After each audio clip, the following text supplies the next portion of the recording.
Have you ever woken up to a bright, mysterious light, only to find yourself trapped in a totally different world? Our story begins when a summoning spell goes wrong. Takumi, an average salaryman from Earth, ends up in a glowing white space. There, he meets Lady Nolan, a graceful yet slightly panicked goddess. She explained that he has been summoned to a new world called Milgard using a summoning spell. But she immediately apologizes, revealing that Takumi's summoning was a mistake. The spell was supposed to summon someone else. She explains that a forbidden spell was activated in the Holy Sidonia Empire to bring mighty warriors from other worlds. But the spell made a mistake and scooped up Takumi. This mismatch could have caused severe damage to Milgard itself, which is why the spell had been forbidden in the first place. Lady Nolan adds that she attempted to intervene when the spell activated but was too late.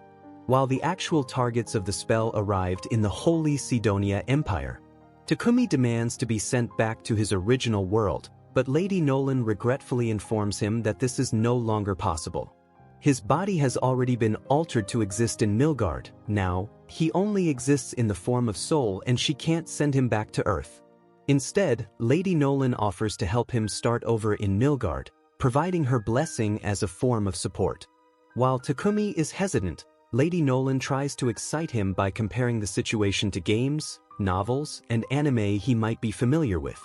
She encourages him to explore the idea of having a fresh start in a fantasy world. Lady Nolan explains to Takumi the various job roles in Milgard, ranging from combat-oriented professions and production-based roles such as blacksmith, alchemist, herbalist, and carpenter. She emphasizes that jobs grow and evolve with skill use, allowing individuals to specialize further. Takumi, uncomfortable with confrontation, leans toward choosing a production job despite Lady Nolan teasing him for his boring choice. To support his decision, she grants him a special crafting spell, equipping him for success in his new path. Before he can fully process this, Nolan sends the spell directly into him, leaving him startled but ready to start his life in Milgard as a craftsman rather than a warrior. Upon arriving Milgard, Takumi starts testing his newfound abilities. He experiments with magic, casting spells like Water Ball, Wind Cutter, and Rock Ball. Each spell works exactly as described, confirming that magic is real in this world. He discovers high-quality wood called Trentwood, which can be used for crafting magical staves and spear shafts. While exploring the dense forest for resources, a massive horned rabbit is attacking a young girl. Using his new skills and a sprinkle of bravery, Takumi takes down the creature. Victory! Molly is amazed and thanks him profusely. She explains that she had wandered too far while gathering herbs and got lost. Relieved to be safe, Molly suggests taking the rabbit's carcass back to her village, explaining its meat is a rare delicacy. Takumi agrees, using his item box skill to store the rabbit, impressing Molly with his magical abilities. Molly leads Takumi to her home, a quaint place called Board Village. While Takumi adjusts to life in Milgard, the summoned heroes arrive in the Holy Sidonia Empire. In a grand hall, Elizabeth, the first empress, welcomes them, claiming they were summoned to save the world from impending doom.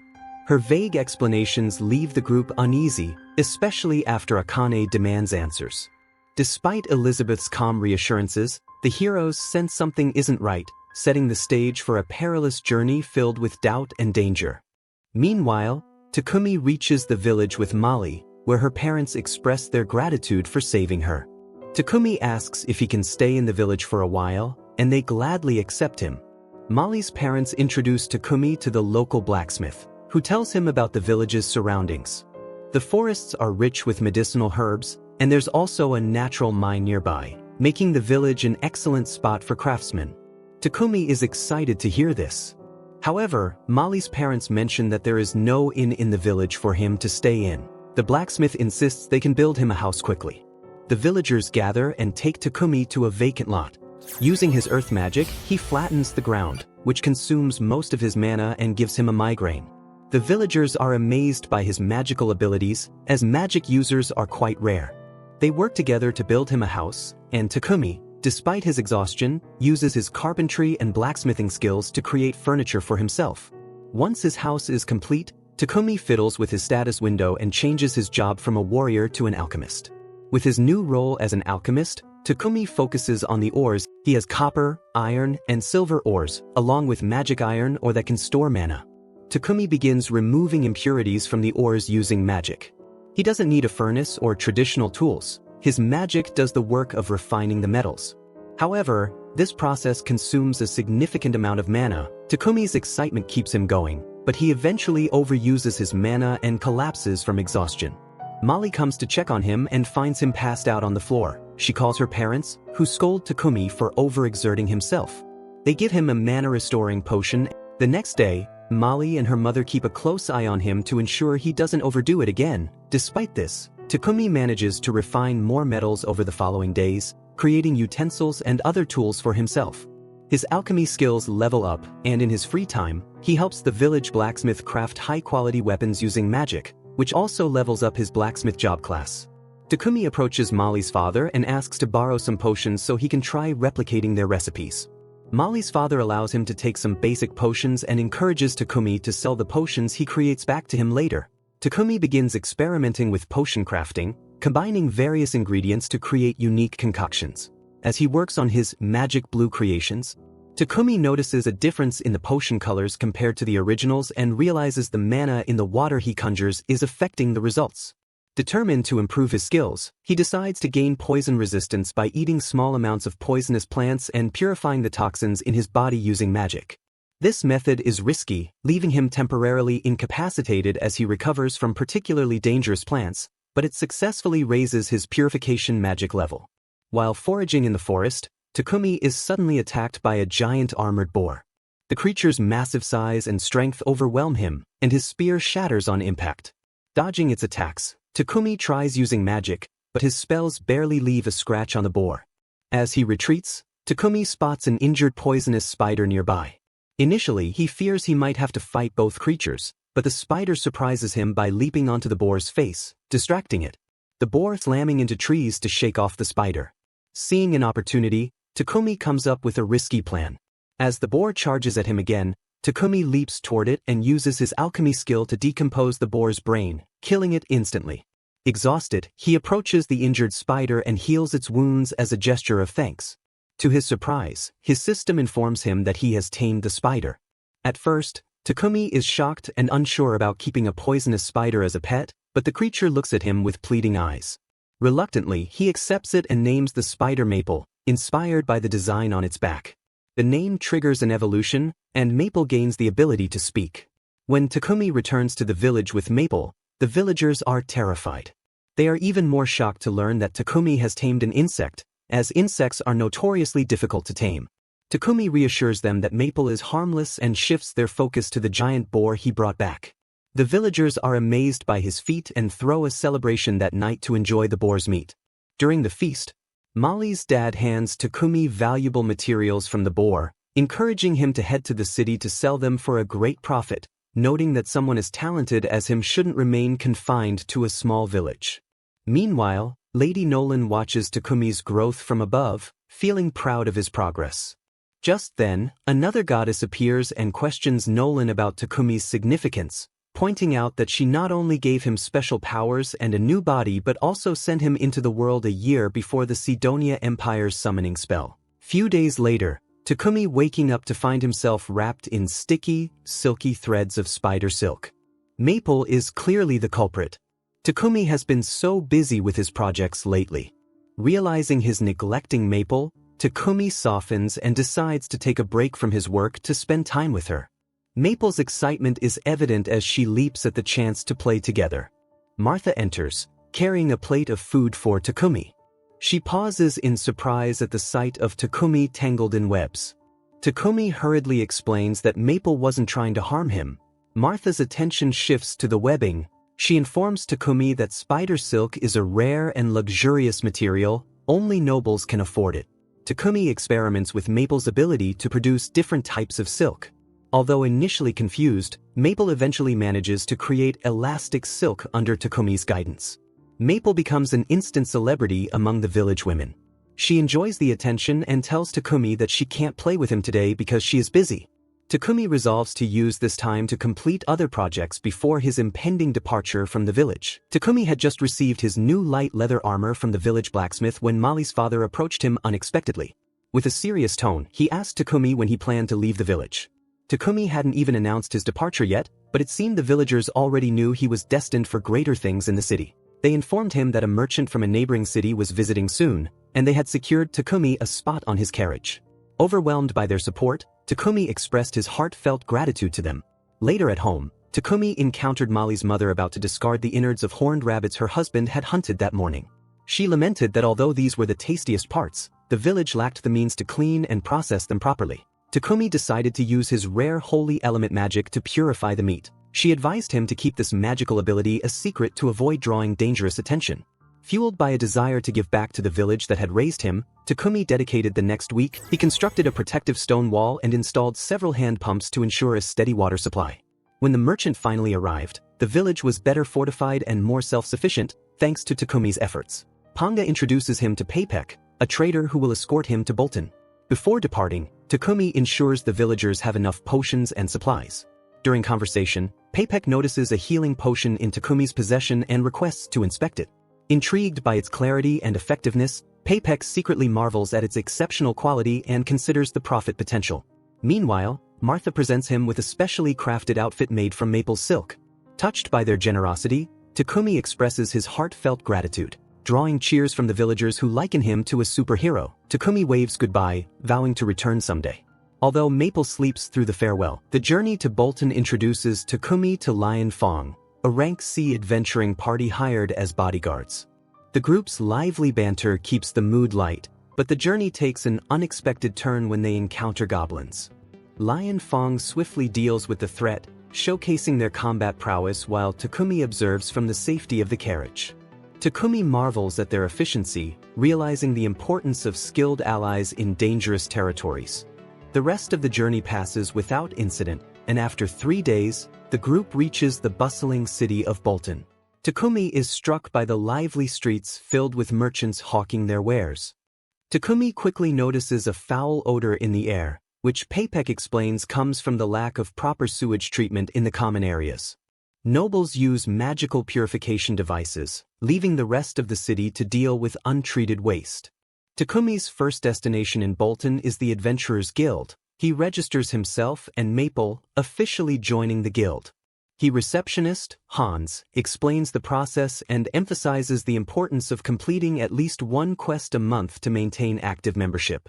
Takumi agrees. Scene transitions to Papek's office, where we find Papek discussing the price of the potion with Takumi. Papek offers Takumi 10 silver coins for each healing and stamina potion, and 50 for mana potions. Takumi is surprised by the high value, equivalent to millions of yen. Papek admits the offer is slightly below market due to Takumi's unknown status. Takumi agrees, seeing a potential successful partnership. Papek suggests Takumi get a home with a workshop to enhance his production. Papek's servant shows Takumi a spacious mansion with a storehouse, ideal for crafting. Despite its grandeur, it rents for only 1 gold and 50 silver coins monthly.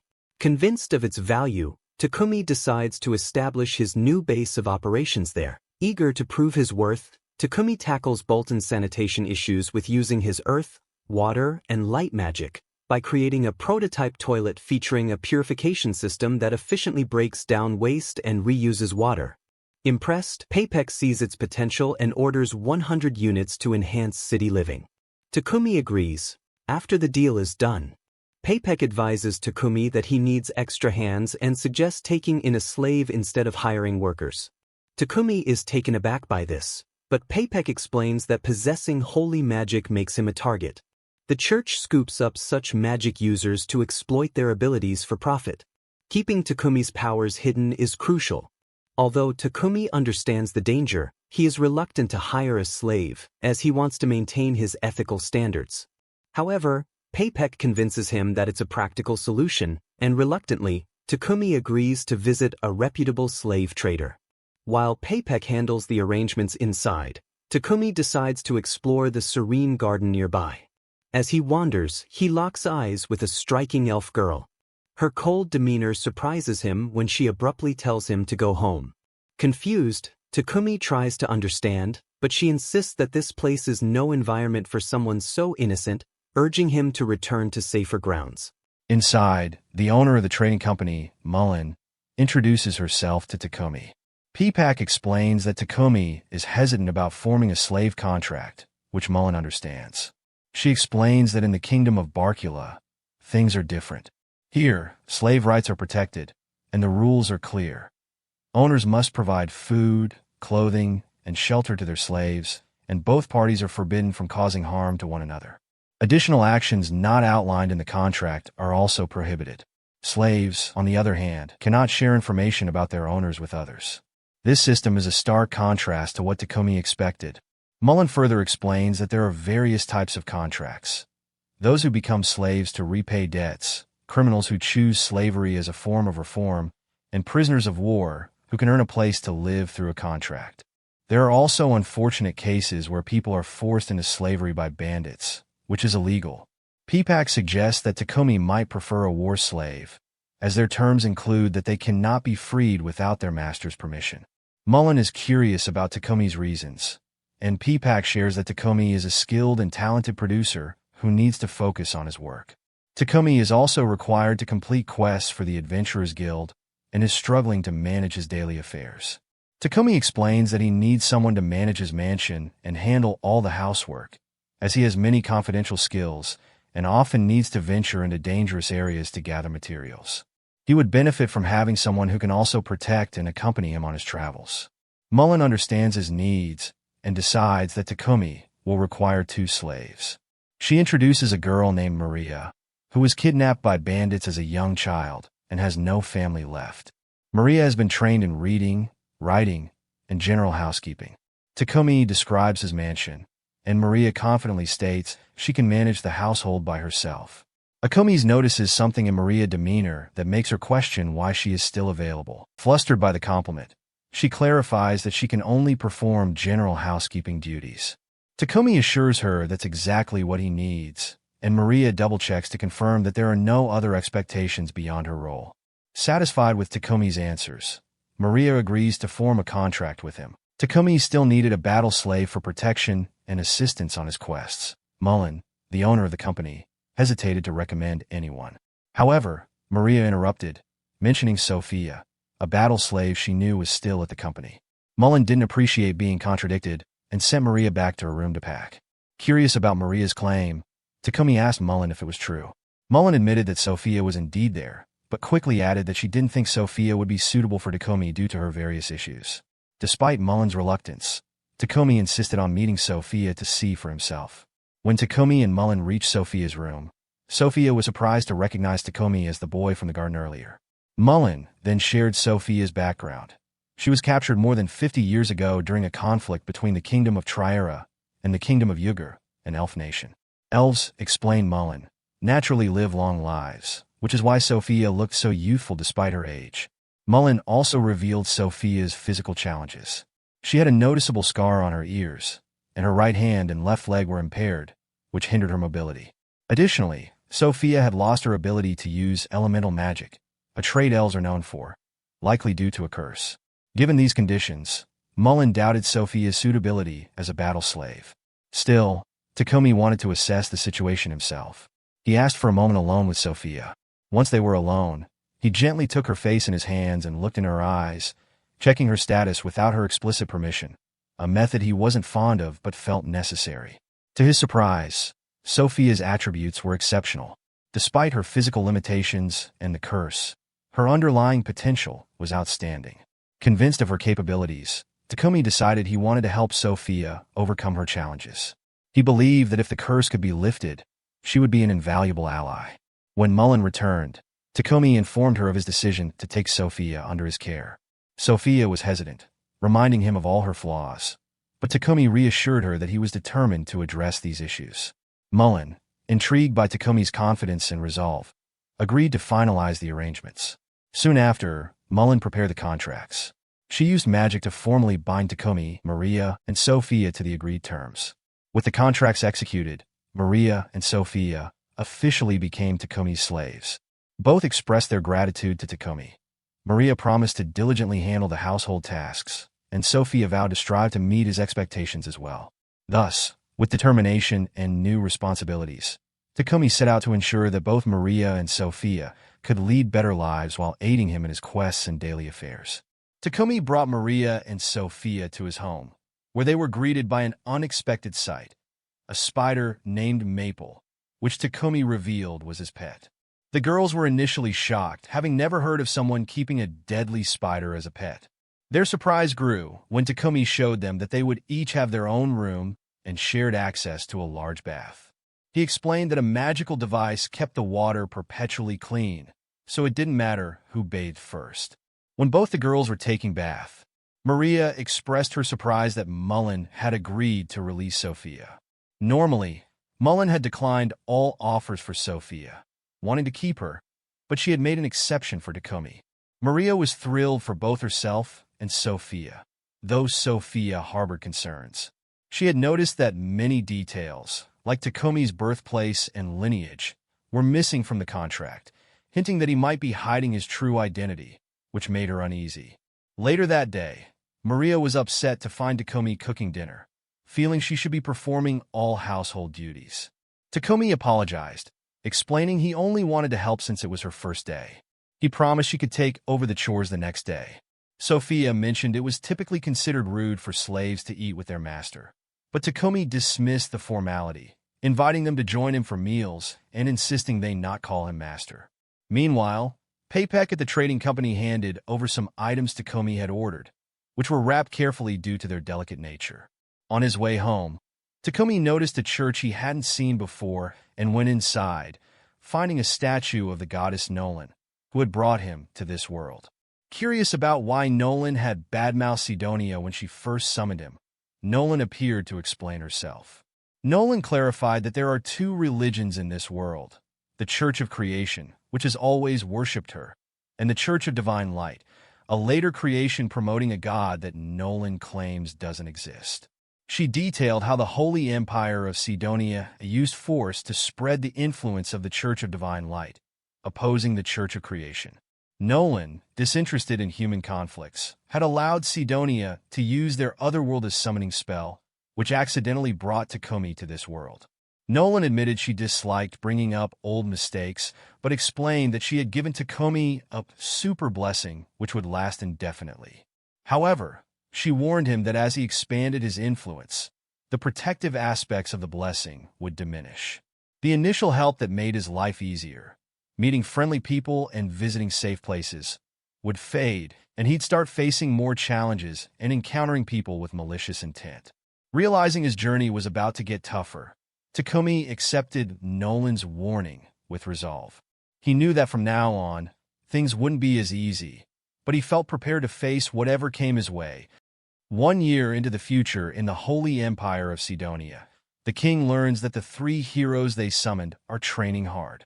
It was a big effort to summon them, so they need to be very strong. At first, the heroes were unsure, but Elizabeth convinced them to train. Outside, we see the summoned heroes practicing. Akira and Yamato are sparring with some trainers, but the trainers aren't impressed. This makes Yamato remember his past in the old world where he was expected to win a karate tournament but lost to a newcomer. Fueled by this memory, Yamato trains even harder. Akane doesn't like fighting, but Elizabeth explains that she needs to train to gain the strength to save this world. Akira promises to protect Akane no matter what. Elizabeth is happy to see such a committed hero, but Akane senses that Elizabeth might be dangerous. Back to present. Takumi arrived home. He hurriedly stashed a mysteriously wrapped package into his item box, raising Sophia's suspicions. Takumi announced he would be locking himself in his workshop for a few hours. This did little to calm Sophia's growing concern, especially after glimpsing the magical wrapping on the package. Curiosity overwhelmed Sophia, and she stealthily approached Takumi's workshop to discover what he was doing. From outside, she heard him talking excitedly to himself, which sounded alarming to her. Peeking inside, she was horrified to see Takumi accidentally cut himself, though he quickly healed the wound with a magical cure. The strange scene confirmed her fears that something unusual was going on. Sophia burst into the workshop. She demanded to know Takumi's plans for Maria, threatening retaliation if he harmed her. Confused by her accusations, Takumi checked Sophia's condition with his abilities and discovered she was suffering from extreme exhaustion and a cursed hand injury. Opting to address her hand first, Takumi struggled to heal the light wound due to the curse, but managed to alleviate it and even gain a level in his healing skills. As he worked, Maria explained to Takumi that Sophia's long-standing exhaustion worsened with physical activity, likely due to the curse. Encouraged, Takumi used a combination of his dispel and extra heal skills, successfully curing not only her hand, but also her previously severed ear. Awakening refreshed and alarmed, Sophia urged Maria to flee from their supposedly psychotic master. However, Maria reassured her, showing Sophia her now-healed ear and revealing that Takumi had completely cured her. Sophia's fear turned to astonishment as she felt her magic powers returning. Sophia sought Takumi to understand his earlier actions. He explained that his odd behavior in the workshop was part of an effort to level up his healing abilities, including the self-inflicted wounds healed with a potion made from a toxic herb provided by Paypek, were all to increase his skill level sufficiently to break her curse. As for the misunderstanding about Maria being cruel, realizing Takumi's intentions were to help, not harm, Sophia was moved to tears and apologized for her suspicions, swearing her lifelong loyalty to him. Takumi, relieved, accepted her loyalty, grateful for her understanding. They shared a moment of reconciliation, observed by the goddess Nolan, who was keeping an eye on Takumi's progress from afar, intrigued by his growth and the unfolding dynamics. That's the end of our second episode. We'll be back soon to continue the story of Takumi. Stay tuned and thanks for watching.